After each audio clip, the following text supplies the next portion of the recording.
नमस्कार दोस्तों, welcome to 10x trader. इस वीडियो में बात करने वाला हूँ कुछ ऐसे स्टॉक्स के बारे में जिन्होंने इस क्वार्टर के रिजल्ट में काफ़ी अच्छा खासा परफॉर्मेंस दिया है, बट स्टॉक के प्राइस में थोड़ा बहुत आपको डाउनफॉल देखने के लिए मिल रहा है। तो जब भी कोई स्टॉक अच्छा परफॉर्मेंस देता है बट उसके प्राइस में डाउनफॉल देखने के लिए मिलता है, वैसे स्टॉक्स को हमें वॉच लिस्ट में डाल लेना चाहिए और उसको ट्रैक करते रहना चाहिए। उसके बाद हमें टेक्निकल एनालिसिस का यूज़ करना चाहिए और जब हमें वो सही लेवल पे मिले तो उसको हमें धीरे धीरे ऐड करना स्टार्ट कर देना चाहिए। ये मेरा फिलॉसफी है और आपके साथ आज इन वीडियो में मैं उन सारे स्टॉक्स का नाम डिस्कस करने वाला हूँ और साथ में हम उसके टेक्निकल चार्ट्स को भी देखेंगे, क्योंकि उसके फंडामेंटल्स के ऊपर मैंने ऑलरेडी वीडियो बना दिया है और क्वार्टर के जो रिजल्ट है उसके ऊपर भी मैंने वीडियो बना दिया हुआ है। तो इस वीडियो में हम सिर्फ चार्ट के ऊपर देखेंगे और जो इंपॉर्टेंट लेवल्स उसको डिस्कस करेंगे। तो चलिए वीडियो को स्टार्ट करते हैं, बट उससे पहले आपसे एक छोटा सा रिक्वेस्ट है कि वीडियो को लाइक कर दीजिएगा और चैनल को सब्सक्राइब कर दीजिएगा। ओके, तो यहाँ मेरा वॉच लिस्ट है। इसमें सारे वैसे स्टॉक्स ही है जो काफ़ी हाई ग्रोथ दिखा सकते हैं और भले ही कुछ का वैल्यूएशन महंगा होगा, कुछ का सस्ता होगा, बट सारे के सारे स्टॉक्स में क्या है, ग्रोथ बहुत अच्छा खासा देखने के लिए मिलेगा। तो यहाँ से स्टार्ट करते हैं। कुछ सारे डिस्कस में नहीं करूँगा, आप देख सकते हैं बहुत सारे स्टॉक्स हैं, उनमें से जो कुछ इंपॉर्टेंट है उनके ऊपर डिस्कस करने वाला हूँ। तो यहाँ पे देख लेते हैं पहला कौन सा है। ओके, तो जो पहला स्टॉक है वो एकदम माइक्रो कैप कंपनी है, emerald finance. I am sure आपने भी इसके बारे में सुना होगा अगर आप ट्विटर में एक्टिव है तो इसने ये कंपनी करती क्या है, ये कंपनी सिंपली लोन बांटती है, बट इसका लोन बांटने का तरीका बहुत ही अलग है। ये क्या करती है, आपको अर्ली वेज एक्सेस देती है। अगर आप किसी कंपनी में एम्प्लॉय है और मान लीजिए आपका सैलरी आने के पहले ही आपका जो पैसा ख़त्म हो गया, तो आपको 10-15 दिन का जो टाइम रहता है सैलरी आने के पहले, उस टाइम पे अगर आपको पैसे का इंपॉर्टेंट है, पैसा का आपको ज़रूरत है, तो एमरेल्ड फाइनेंस आपको क्या करती है, वो पैसे देती है और उसके बदले में आपसे कुछ इंटरेस्ट चार्ज करती है। और ये पैसा जो आपको एमरेल्ड फाइनेंस दे रही है, उसका पैसा आपको एम्प्लॉय को नहीं देना है, वो एम्प्लॉयर ही आपको काट के पैसे दे देता है। यानी यहाँ पे एनपीए होने के चांसेस बहुत ही कम है, लगभग 0 है। और यहाँ पे ये जो एमरेल्ड फाइनेंस है, ये इस टेक्निक को यूज़ करती है कस्टमर को एक्वायर करने के लिए, क्योंकि यहाँ पे उनको फीस मिलता है, उतना ज़्यादा इंटरेस्ट नहीं मिलता, बट ये एक्वायर करने के बाद जब उस कस्टमर के साथ वो रिलेशन में बनाती है, तो वहाँ पे क्या कर सकती है, उस कस्टमर को पर्सनल लोन दे सकती है, बाकी टाइप के जो भी लोन्स है, इंश्योरेंस बेच सकती है। तो ये एक अच्छा खासा मुझे बिजनेस मॉडल लगता है जो कि फ्यूचर में जाके बहुत अच्छा बन सकता है। खास करके ये जो मॉडल है इंडिया में और कोई फॉलो नहीं कर रहा है, बट वेस्टर्न कंट्रीज़ में ये मॉडल बहुत ज़्यादा पॉपुलर है। तो देखिए, इस स्टॉक ने आपको अच्छा खासा रिटर्न दिया है ऑलरेडी। 2024 मार्च से अगर मैं देखूँ, जून से देखूँ, तो इसने आपको सिर्फ 213 डेज़ के अंदर में 5 गुना तक का रिटर्न दिया है। 436%, मतलब 5 गुना तक का रिटर्न। 31 के लेवल से इसने जो हाइट टच किया था वो 167 का किया था, बट उसके बाद स्टॉक नीचे आने लग गया और नीचे आते आते इसने आपको जो डाउनफॉल दिखा दिया है वो लगभग 52% का दिखाया है। तो आप देख सकते हैं फिलहाल जिस लेवल पे हमको ये कंपनी मिल रहा है वो एक इंपॉर्टेंट सपोर्ट की तरह काम कर रहा है। यहाँ पे एक बार उसने सपोर्ट लिया था, फिर यहाँ पे एक बार सपोर्ट लिया, फिर यहाँ पे एक बार उसने सपोर्ट लिया और नेक्स्ट फिर से हमको वहीं पे मिल रहा है। तो इस जगह पे हम इसको आराम से ऐड कर सकते हैं, क्योंकि कंपनी में ग्रोथ काफ़ी अच्छा खासा है और फ्यूचर में कंपनी अगर जिस तरीके से बता रही है वैसा अगर वो 250 कॉर्पोरेट के साथ टाइप कर लेती है तो उसका जो सेल्स है बहुत ज़्यादा स्पीड से बढ़ेगा। और क्योंकि एक माइक्रो कैप कंपनी है तो इसमें रिस्क तो बहुत ज़्यादा है, बट रिटर्न भी आपको बहुत ज़्यादा मिल सकता है। सोचिए, इसका जो मार्केट कैप है 300-200 करोड़ के आसपास का है, तो यहाँ से कंपनी 10 गुना भी अगर होती है तो भी सिर्फ 3000 करोड़ का ही रहेगा, तो भी स्मॉल कैप कंपनी रहेगा। यानी अगर ये कंपनी अच्छे से काम करती है तो 10 गुना नहीं, हमको यहाँ पे 100 गुना तक का रिटर्न देखने मिल सकता है। बट अगेन, ये कोई रिकमेंडेशन नहीं है, मैं सिर्फ आपके साथ स्टॉक्स का नाम डिस्कस कर रहा हूँ, क्योंकि मैंने खुद भी इसमें इन्वेस्ट करके रखा हुआ है। तो जो पहला कंपनी है वो है एमरेल्ड फाइनेंस। इसके बाद देखते हैं दूसरा कंपनी कौन सा हमारे वॉच लिस्ट में है। दूसरा एसजी फिनसर्व है। इसका भी कहानी सेम है, ये भी आपका लोन बांटती है, बट ये लोन बांटती है आपका सप्लाई चेन में जो भी लोग आते हैं। मतलब मान लीजिए कोई बहुत बड़ा कॉर्पोरेट है, वो छोटे छोटे एमएसएमईज को बिजनेस देता है, तो छोटे छोटे एमएसएमईज के पास क्या होता है, उनके पास कैपिटल का दिक्कत होता है। मान लीजिए बड़ा ऑर्डर उनको मिल तो गया, बट उस ऑर्डर को फुलफिल करने के लिए उनके पास कैपिटल नहीं है, तो ये सब के लिए जो लोन चाहिए होता है वो एसजी फिनसर्व देती है। और यहाँ भी एक स्ट्रेटेजी क्या यूज़ करती है, एसजी फिनसर्व उस बड़े कॉर्पोरेट से पहले पूछती है कि ये जो आदमी लोन ले रहा है मेरे से, जो एमएसएमई लोन ले रहा है, वो पैसा टाइम पे पेमेंट करता है कि नहीं, सामान टाइम पे देता है कि नहीं। अगर अप्रूवल मिलता है उसके बाद ही उसको पैसे देती है और उसके बाद जो एसजी फिनसर्व है उस पर इंटरेस्ट अच्छा खासा कमाती है। इसका एक बात अच्छा और भी है कि जो लोन देते हैं एसजी फिनसर्व, वो बहुत लंबा लोन नहीं देते, आपका 30 दिन 40 दिन का लोन देंगे, मतलब जितने दिन के लिए एमएसएमई को काम करने के लिए चाहिए। तो इनका चर्निंग बहुत फास्ट होता है, जिससे कैपिटल रोटेशन अच्छा होता है और जो पैसा है वो जल्दी जल्दी हाथ में आता है। मान लीजिए आपने 1 लाख रुपए 1 साल के लिए दिया, तो आपका जो पूरा पैसा वो 1 साल के लिए फंसा रह गया। बट वही अगर आप सिर्फ 30 डेज़ के लिए दिया, तो 30 डेज़ के अंदर ही आपको नया कैपिटल मिल गया, मतलब वो कैपिटल फ्री हो गया, आप फिर से उसको किसी और को लोन में दे सकते हैं। तो जितना फास्ट चर्निंग होगा उतना ज़्यादा आपका जो है रिटर्न है वो काफ़ी बड़ा बनता है। तो एसजी फिनसर्व का चार्ट अगर हम देखते हैं यहाँ पे, इसने भी आप देख सकते हैं पिछले कुछ सालों में बहुत तगड़ा रिटर्न दिया है। अगर देखूँ तो मैं यहाँ से देखिए 2021 से अगर देखूँ तो इसने ऑलरेडी आपको माय गॉड 39 टाइम्स का रिटर्न दे दिया है। किसी टाइम पे ये स्टॉक घूम रहा था कितने पे, 18 रुपये पे, और वहाँ से इसने हाई लगाया लगभग 747 रुपीज़ का, तो लगभग 40 गुना का रिटर्न इसने दे दिया। बट उसके बाद स्टॉक एक नीचे डाउनफॉल में आ चुका है और फिलहाल हमको यहाँ पर एक बेस बनाता हुआ नजर आ रहा है। ये जो आप देख सकते हैं ये क्लियर बेस बन रहा है। तो यहाँ पे अगर बेस के पास ऐड करते हैं और ये वापस अपने प्रीवियस हाई को भी टच कर लेता है, मान लीजिए यहाँ भी चला जाता है, तो भी आपको 78% तक रिटर्न मिल सकता है। तो इसके ऊपर भी नज़र बना के रखिएगा। करंटली मैंने इसको 420 के आसपास बाई किया हुआ है। अभी यहाँ पे अगर थोड़ा और नीचे मुझे मिलता है 300 के आसपास, तो मैं इसमें एवरेज कर सकता हूँ। और तो ये था हम लोग का दूसरा स्टॉक एसजी फिनसर्व। अब देखते हैं अपने तीसरे स्टॉक को, जो कि है आपका स्काई गोल्ड।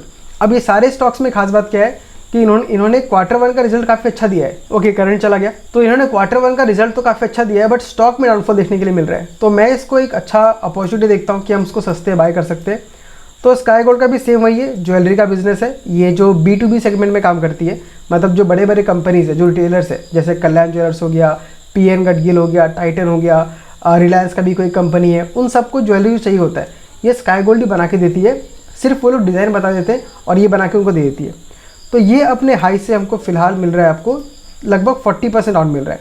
और आज हमको जहाँ पे देखने के लिए मिल रहा है वो आप देख सकते हैं कि इंपॉर्टेंट सपोर्ट है यहाँ पे, और इसको इसने कई बार टच किया है। ये तो एक पहले रेजिस्टेंस की तरह काम कर रहा था, फिर एक सपोर्ट यहाँ पे लिया, फिर यहाँ पे लिया, फिर यहाँ पे लिया, और फिर हमको वहीं पे मिल रहा है। तो यहाँ से मान लीजिए अगर ये अपने नेक्स्ट जो रिसेंट हाई जो होने वाला है इसका, वहाँ भी चला जाता है, तो हमको आराम से 27% का रिटर्न मिल सकता है। और अगर प्रीवियस हाई को टच करती है कंपनी, तब तो आराम से 73% तक का हमको रिटर्न देखने के लिए मिल सकता है। और कंपनी का मैनेजमेंट खुद ये कह रही है कि हम लोग का जो सेल्स है वो अगले 2 साल में डबल हो जाएगा, यानी 50% से जो कंपनी का प्रॉफिट है और सेल्स से ग्रो कर सकता है। तो कंपनी में ग्रोथ काफ़ी अच्छा खासा है, बट किसी रीज़न से इसमें डाउनफॉल देखने के लिए मिला है, तो हमें वो नहीं देखना है। अगर फंडामेंटल अच्छा है तो यहाँ पे ऐड कर सकते हैं। तो तीसरा कंपनी है स्काई गोल्ड, इसके ऊपर नज़र बना के रखिए। एज अ डिस्क्लेमर, मैं इसमें इन्वेस्टेड हूँ, बट मैं कोई रिकमेंडेशन नहीं दे रहा हूँ, आपको सिर्फ एक स्टार्टिंग पॉइंट दे रहा हूँ। आप इसके बाद खुद भी स्टडी कीजिए, उसके बाद अगर आपको इंटरेस्ट आता है तो ही आपको इसमें इन्वेस्टमेंट करना है। नेक्स्ट जो कंपनी हम देखने वाले हैं वो देख लेते हैं हम लोग V2 रिटेल। अच्छा, मोल्टेक पैकेजिंग भी एक है, इसको देख लेते हैं। तो मोल्टेक पैकेजिंग में भी एक सेम कहानी है। ये एशियन पेंट को जो डब्बा होता है ना, जिसे पेंट बना के देते हैं, वो सप्लाई करती थी। तो उस टाइम पे इसने काफ़ी अच्छा खासा रिटर्न बना के दिया। आप यहाँ पे देखिए, लगभग 3-4 साल पहले का बात है, 2020 से 2023 तक अगर देखूँ तो स्टॉक लगभग 4 गुना हो गया। तो ये क्यों हो रहा था? क्योंकि कंपनी के पास जो एशियन पेंट का था, एक ग्रीन चैनल मिला हुआ था, यानी एशियन पेंट को ये डायरेक्टली सप्लाई करेगी बिना किसी चेकिंग के, बिना किसी स्क्रूटिनी, कैसा बोल सकते हैं, क्योंकि कंपनी का जो ट्रस्ट था काफ़ी अच्छा खासा एशियन पेंट से बन गया था, और अभी भी है। बट जैसा कि आपको पता है कि जो पेंट सेक्टर है, उस पूरे पेंट सेक्टर में दिक्कत हो रहा है। तो उसकी वजह से क्या है कि अगर एशियन पेंट का पेंट ही नहीं बिक रहा है तो वो डब्बा क्यों खरीदेगी? तो उसकी वजह से उस सेल में काफ़ी ज़्यादा डी ग्रोथ देखने के लिए मिला, और वो डी ग्रोथ की वजह से कंपनी में जो इन्वेस्टर्स थे वो भी निकल के भागने लग गए। बट उस टाइम पे क्या करी थी, 2023 का ही बात है, मैं खुद भी इन्वेस्टर था उस टाइम पे। मैनेजमेंट गाइड कर रही थी कि हम लोग फार्मा सेक्टर में जाने वाले हैं, और फार्मा का जो डब्बा होता है, जो भी आपका ट्यूब होता है, बॉक्स होता है, वो बनाने वाले हैं, क्योंकि उसमें मार्जिन बहुत ज़्यादा है और उसमें ग्रोथ के चांसेस बहुत ज़्यादा है।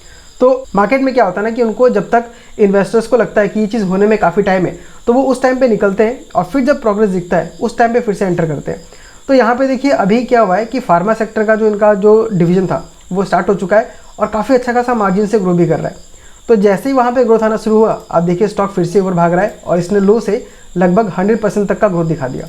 मैं खुद भी अभी इसमें इन्वेस्टेड हूँ, लगभग मैंने इसको 770 720 के आसपास ऐड किया हुआ है, और यहाँ से फिलहाल मुझको ये 20% तक का प्रॉफिट दे रहा है। तो मोल्टेक पैकेजिंग के ऊपर भी नज़र बना के रखिए। अगेन कोई रिकमेंडेशन नहीं है, आपको खुद का भी स्टडी करना है, उसके बाद ही आपको इसमें इन्वेस्टमेंट का डिसीजन लेना है। अब ये अगर यहाँ से अपने प्रीवियस हाई को टच कर लेता है, जो कि 1000 के आसपास था, तो आराम से यहाँ से भी आपको 32% का रिटर्न आराम से मिल सकता है। ओके, मोल्टेक पैकेजिंग में हो गया। अब इसके बाद हम देखते हैं नेक्स्ट स्टॉक जो कि मेरे वॉच लिस्ट में है, वो है V2 रिटेल, और इसका आज ही Q1 का रिजल्ट निकल के आया, मैंने वीडियो भी बनाया। अब इसमें देखिए मज़े की बात क्या है कि इसने आपको सेल्स में लगभग 55% का ग्रोथ दिखाया, प्रॉफिट में लगभग 55% का ग्रोथ दिखाया, हर चीज़ में अच्छा खासा ग्रोथ दिखाया। बट स्टॉक में देखिए क्या हुआ, आज 5% का डाउनफॉल देखने के लिए मिला है। तो ये चीज़ हम प्रेडिक्ट नहीं कर सकते, स्टॉक का जो प्राइस मूवमेंट होता है, डे टू डे बेसिस पे वो किसी भी चीज़ पे असर कर सकता है। कभी कभी ऐसा होता है कि इन्वेस्टर ऐसे ही बेच देते हैं क्योंकि जो उनका एक्सपेक्टेशन था उसके बराबर नहीं मिलता है। But as a fundamental investor आपको क्या करना है कि ऐसे स्टॉक्स को ट्रैक करते रहना है। अगर ग्रोथ अच्छा खासा दिखा रहा है और वो सस्ते वैल्यूएशन पे मिल रहा है तो उसको आराम से आप उठा सकते हैं। तो V2 रिटेल अगर मैं यहाँ पे देखूँ तो इसने भी आपको पिछले कुछ सालों में बहुत ही तगड़ा रिटर्न दिया हुआ है। यहाँ 2023 से देख लीजिए, अगर मैं आज तक भी देखूँ तो इसने आपको 17 गुना का रिटर्न दिया है। यानी कि सोच के देखिए सिर्फ 2 साल के अंदर में V2 रिटेल 17 टाइम्स हो गया है। यानी अगर आपने उसमें 1 लाख रुपये लगाया होता तो आज के रेट में आपका 17 लाख रुपये होता। बहुत ही बढ़िया इसने अप मूव दिया है। बट उसके बाद यहाँ पे एक स्लो डाउन देखने के लिए मिला और स्टॉक एक जोन में फंस चुका है। और अगर देखूँ यहाँ पे तो फरवरी से अभी तक ये अपने प्रीवियस हाई को टच नहीं कर पाया, बट सेल्स काफी अच्छा खासा ग्रो कर रहा है। तो अगेन ये भी स्टॉक काफी इंटरेस्टिंग लग रहा है। अगर यहाँ से अपने प्रीवियस हाई को भी टच करता है तो हमको फिलहाल 10% तक का प्रॉफिट हो सकता है। और जिस तरीके से कंपनी के प्रॉफिट में ग्रोथ दिख रहा है, मुझे लगता है कि इसके शेयर प्राइस में भी अच्छा खासा ग्रोथ देखने मिलना चाहिए। और वैसे भी इसका मार्केट कैप अगर देखूँ तो बहुत छोटा सा है, 6000 करोड़ के आसपास का है।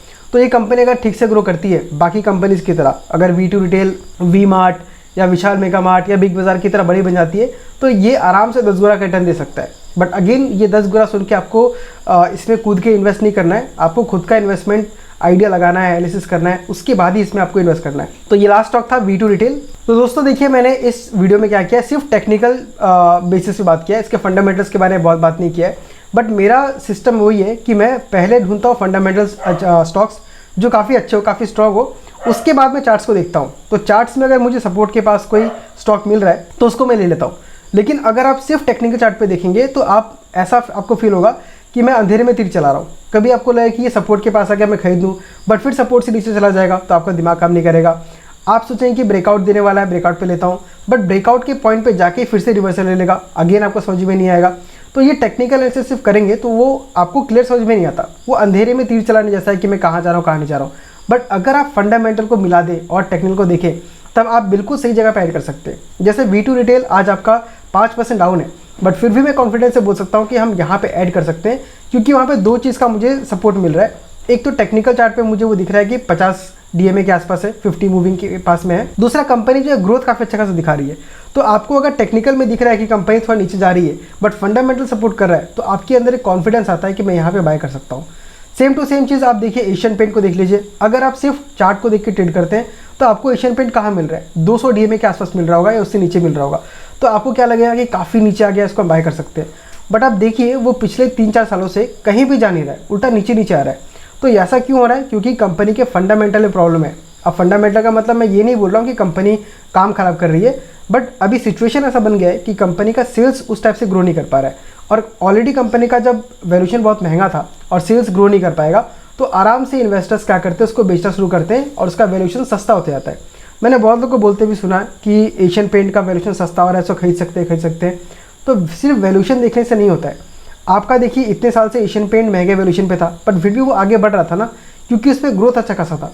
लेकिन अब अगर ग्रोथ नहीं है तो वैल्यूएशन सस्ता होने के बाद भी स्टॉक ऊपर नहीं बनेगा। वो 5-10% ऊपर नीचे कर सकता है बट आपको बहुत अच्छा सा कंसिस्टेंट ग्रोथ देखने नहीं मिलेगा। तो कुल मिला के बात यही है कि आपको पहले फंडामेंटल देखना है, उसके बाद ही टेक्निकल एनालिसिस करना है। तो इस वीडियो में मैंने ऐसे कुछ स्टॉक्स के बारे में बात किया जिनका फंडामेंटल काफ़ी स्ट्रॉन्ग है और फिलहाल हमको वो सही जगह पे मिल रहे हैं अगर मैं टेक्निकल चार्ट में भी देखूँ तो। और फाइनली आपको बोल देना चाहता हूँ फिर से एक बार एज ए डिस्क्लेमर कि इनमें से कुछ स्टॉक मेरे पास हो भी सकते हैं, कुछ नहीं भी हो सकते। आपको इसे एज ए रिकमेंडेशन नहीं लेना है, आपको सिर्फ इसको एक स्टडी पर्पस के पॉइंट से देखना है। अगर आपको अच्छा लगता है, आपको समझ में आता है कि इसमें बाय कर सकता हूँ तो ही से बाय करना है। और अगर मान लीजिए आपको समझ में नहीं आता है कि स्टॉक एनालिसिस कैसे करते हैं, स्टडी कैसे करते हैं, तो आप मेरे चैनल को सब्सक्राइब कीजिए। मैं वीडियोस बना के आपको उसमें बहुत सारे पॉइंट्स क्लियर कर दूंगा। आप बस वीडियो देखते जाएंगे तो आपको बहुत सारी चीज़ ऐसे समझ में आते जाएगा। तो दोस्तों आज के वीडियो में इतना ही। मिलता हूँ आपसे अगले वीडियो में किसी अगले स्टॉक के साथ। तब तक के लिए tata, bye bye, take care.